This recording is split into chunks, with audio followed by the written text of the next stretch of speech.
I played a bevy of sports at an extremely high level. I played basketball, American football. I boxed. I was coaching starting the preseason at a college and was teaching a technique. And I came down quite heavy on my leg, and it turns out that I pulled or torn my calf muscle, but it wasn't getting any better. And I distinctly remember thinking, geez, this is not right. Well, I went in that morning and he looked at me and he screamed an expletive. Not what you want to hear from your doctor. And he says, we have to get you to the hospital right now. You cannot go home. You have to go straight to the hospital. I was like, what is it? He said, it's not DVT, it's worse. Well, I got to the hospital, North Shore Hospital, and I was on an operating table in the theater within 3 hours. I thought, wow. So they explained to me that I had this thing called compartment syndrome. I'd never heard of it, but my foot and my leg had ballooned to nearly twice its size. 2 weeks in hospital, 3 surgeries later to save my foot. And I thought, okay, that's that. They sent me home to recover.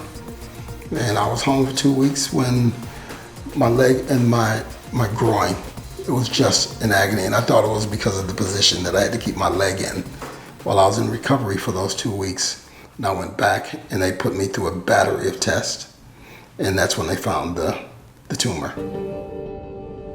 Yeah, I was already at stage 4 when they told me. And they could keep me comfortable for just under a year. And I told them to get stuffed.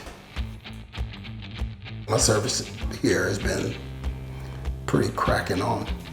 Yeah, they didn't try to treat me like an idiot, which certainly helps.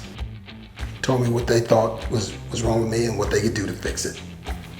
And as a sportsman, that's really all you want. You want to know what the problem is and what's the plan to fix it.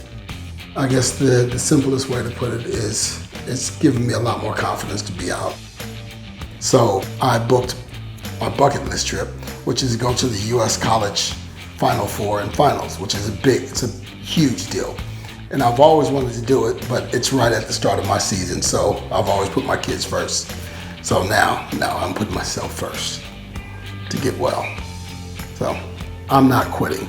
I'm not giving up. And I'm constantly telling these young men, you know, you have to fight for everything. You don't give up. So basically, I'm just walking my talk. But, you know, in this case, it's for my life.